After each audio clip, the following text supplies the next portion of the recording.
Prometna infrastruktura je pomemben del življenja vsakega občana. Kako mislite to infrastrukturo izboljšati? Se boste soočili s problemom tovornih vozil, ki vozijo po cestah, ki so zanje neprimerne, in kako bo recimo s pločniki?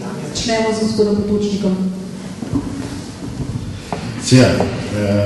O tem se govori, ta Tolminska cesta, Cankarjeva ulica, tako dalje. Seveda važno je, da se to z lastniki teh firm to pogovarja in da se najde en izhod iz tega.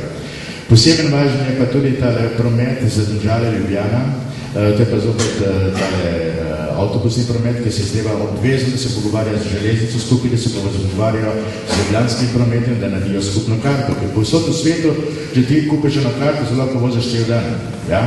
Isto bi morali tukaj narediti, da se z ljudmi usedijo, da pride človek na železniško postajo, vzame vlak, naprimer, a vlak se moče že par kilometrov hitrejši delati, pride v Ljubljano, se usedi na avtobus in gre v službo. Ker to se dogaja, te avtoceste, mi ne moramo dokamati speljati avtoceste. Je pa treba se pogovarjati, kako se bo naredil cesta čez Tuhine, ker tam, če en tovornjak pripelje, to se baj tega tresejo. To se pa zopet treba z določenimi podjetniki pogovarjati in da se reče, ti idemo in na rešitev najde. Hvala lepa, gospod Šarec. Kar se tiče te ceste skozi Tuhinjsko dolino, ko je padel tovornjak na dvorišče noter, to je seveda bila velika sreča, da nekaj je bilo in mislim, da bi ta promet tovorni vsekakor moral biti preusmerjen na avtocesto, ker tudi če je to kilometrov več, zato so avtoceste, vse to je povsod po svetu tako. In drugo pa, kar se tiče teh skupne karte železniške, to je že bilo, pa ni potem nekaj funkcioniralo nekaj časa, ko sem še jaz hodil v šolo. Kar se pa tiče javnega prometa, pa ne vem, kar se tiče železnice, koliko lahko tukaj občina pripomore, ker slovenske železnice so svoj sistem. Bi pa seveda podpiram predlog Matej, mislim, da imaš ti ta predlog, da se uvede direkten vlak, hitri vlak, je tako?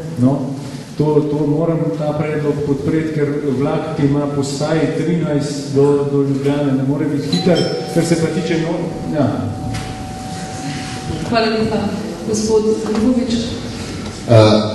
Potrebno je nadaljevati, tako kot smo začeli na preteklem mandatu, pri katerem se zelo tudi kolega Tonin, na področju varnih šolskih poti, ker smo namenili cirka 2 milijona evrov, na področju pretočnosti prometa, 4-pasovnica, Ljubljanska, končna fazi povezovalka, vedno se delajo te stvari, in pa seveda na področju urejanja prometa znotraj naselij, govorim predvsem o medročnem prometu. Hitri vlak do Ljubljane vozi zjutraj in vozi popoldne, se pravi ustavlja na 3-4 postajah, ampak problem je to, da bi mogli biti še enega, ali pa saj 2 v primernih urah. In tudi to je občina izposlovala slovenskimi železnicami, čeprav so zelo trde. Ampak bistvo je pa to, da se naredi nek 8-letni načrt rekonstrukcije vseh lokalnih cest in pa, da se stopi močneje v kontakt z državo, ki je upravljalka določenih regionalnih cest. In če bom jaz župan, bo moja prva naloga, poleg obiska krajevnih skupnosti, kontakt z Julijano Bizjak-Mlakar kot poslanca državnega zbora, da odpre tista vrata, ki zna ono odpredati. Beseda je vaša? Ja, tako je. Naš bude, da prižgajte mikrofon, da bo glasna beseda. Zdaj pa je. Tako je, ko se zdaj tiče, da se kar je regionalnih cest sigurno treba predvsem z državo in državo treba na neki način predpiče, da se tudi sodelujejo te izgradnje novih cest. Seveda, da je problem Tuhinjske doline ni samo, jaz mislim, ni samo stvar občine, ampak je stvar države in to se prav sodelovanje dogovora. Kar se pa tiče ostalih lokalnih, ker mi vemo, da tranzit je tako prepovedan čez Tuhinjsko dolino, je pa dovoljen do lokalnih. Ponavadi letijo ti očitki predvsem na Gracit Kamnik. Gracit Kamnik ima koncesijo in tle bo težko dosti narediti okrog tega. Sem pa prepričan, da je direktor Gracita pripravljen sodelovati in mislim, da tudi pripravljen več sredstev vložiti v obnavljanje teh cest, ki jih ti tovornjaki od Gracita uničujejo. Tako da je to to. Hvala lepa, gospod Večke. Ja, v Kamniku se srečujemo z več vrst cestami. Sicer so to lokalne ceste, ki so potrebne adaptacije in asfaltiranja. V ta namen bomo naredili program vsakoletnega posodabljanja teh cest. Imamo vsi smo pozabili na gozdne ceste, ki jih je neurje, ki smo jih pred leti imeli močno uničilo in pa spravilo lesa. Seveda zadnje poglavje pa so državne ceste. Tukaj spet se bomo spotaknili v Tuhinjko. Zahtevali bomo od države, da odpravi kritične točke, ki so na tej Tuhinjki. Mi pa bomo vzporedno gradili avtobusna postajališča, pločnike in pa razsvetljavo, ki je ob cesti. S tem računam, da bomo nekje srednjeročno rešili tako lokalne ceste v celoti in pa najbolj kritično Tuhinjko. Hvala lepa, gospod Zernaga. Ja, v občini Kamnik je res veliko nevarnih delov tudi zaradi tega, nevarnih delov cest, zaradi tega, ker ni pločnikov. In tudi name se je obrnilo že veliko ljudi in me zdaj predvsem v času kampanje spraševalo, ali bom zgradila pločnik, oziroma če bom poskrbela za to, da se bo zgradil pločnik tako v Podgorju, kot v Vrhpolju, kot v Tuhinjski dolini. Skratka, nevarno je za otroke in to ni dobro, da tam, kjer hodijo otroci, da imamo tako nevarne odseke. Poleg tega je potrebno na marsikakšnih delih umiriti promet, postaviti ležiče policaje, razna krožišča in tako naprej, torej skratka in signalizacijo, zaradi tega, da bodo ljudje bolj varni. Da ne omenjam seveda tam, kjer so nevarni odseki zaradi tega, ker morajo ljudje hoditi mimo avtomobilov, kjer enostavno ne morejo voziti, ne morejo parkirati in tega je tudi dovolj recimo v blokovskih naseljih. Hvala lepa. Pred replikami še gospodin. Torej, če bom izvoljen za župana, bom svojo pozornost preusmeril predvsem na 5 prioritetnih nalog, ki bojo imeli zlasti velik vpliv v prihodnost. Prva stvar je nadaljevanje 4 pasovnice od ŠCRM-ja dolvodno, se pravi na sedanji Kamenški obvoznici, prva stvar. Druga stvar, treba je začeti resne pogovore z hitro cestno povezavo med sedanjo Kamenško obvoznico in pa navezavo na avtocesto Domžale. To je druga stvar, ki bo tudi zelo razbremenila tovorni promet po vsej občini.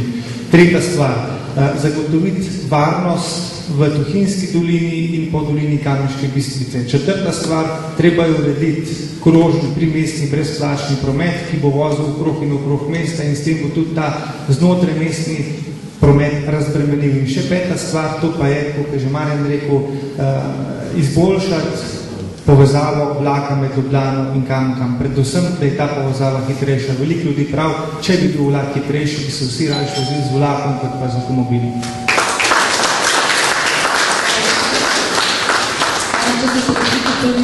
Jaz bi samo kratko rekel, vsi kandidati, večina od njih je 16 let, zadnje leta, 4 leta, 6 let, 10 let v politiki nekako aktivno ali neaktivno. Mene zanima, kaj smo delali zadnjih 16 let, zadnjih 20 let. Vsi smo imeli pretuči cesto v Tuhinjsko dolino. Zakaj sem se tudi pločniki delali? Zakaj sem se v zadnjih 16 letih pločniki naredili? To je zopet osnova. Vse imajo, v vsakem mestu imajo pločniki. Zakaj se, kje je ta denar? Dajte se nas sprašvati, to, kar mi tukaj govorimo, kje bomo vzeti denar, da bomo to naredili? Hvala lepa, gospod Večnik. Glede, jaz sem edino stvar, kar sem še mislil povedati, da poleg hitre proge železniške Kamnik Ljubljana, mislim, da je najprej potrebno narediti postajališče in nagradno. Hvala lepa. Gospod Smolej, na to gospod Zernakar. Ja, jaz bi še enkrat ponovno poudaril, da ni fajn, da se naštevajo razna deli podeželja Kamniškega, ker se pravi veliko več je Kamniškega podeželja, kot pa samo Tuhinjska dolina in Podgorja. S tem, da bom pač moral spremljakarji povedati, jaz ponovno živim v Tuncah in zdaj sem bil občutek, da živim na neki drugi deželi, namreč asfalt imamo totalno uničen, nimamo vode, nimamo razsvetljave, nimamo trotoarjev, nimamo kanalizacije, striki, bolj. Hvala lepa, gospod Smolej. Gospod Zernakar. Hvala lepa, gospod Smole, vem za to in zaradi tega je tudi v mojem programu to, da bomo uredili to tudi v Turnicah in še kje drugje. Pa ne samo to, v mojem programu je tudi brezplačen oziroma subvencionirani primestni in mestni krožni promet, s katerim bomo razbremenili ceste, hkrati pa tudi zmanjšali onesnaženje našega kraja. Na ta način bomo poskušali pospešiti tudi promet se pravi, da bomo povezali avtobus, vlak in torej povezali z enotno karto do Ljubljane, avtobus in vlak. Hvala lepa. Jaz bi, kolegice in kolege, samo na to upozoril, da je občina Kamnik se prijavila na evropski razpis in bo že pridobila sredstva za poskusno uvedbo mestnega potniškega prometa po občini in samo med 3 občinami, kjer se integrirani potniški promet dela Maribor, Ljubljana in pa Kamnik. In leta 2012 se bo prvič zapeljal 1 ali 2 avtobusa mestnega potniškega prometa po občini Kamnik. 2011 se bojo naredile študije, ki pač Evropska komisija in vse te inštitucije zahtevajo. Tako da na tem se že dela in tudi te projekti postajajo realnost in bojo v naslednjem mandatu postale realnost. Veliko lažje bom bo. Hvala lepa. Naša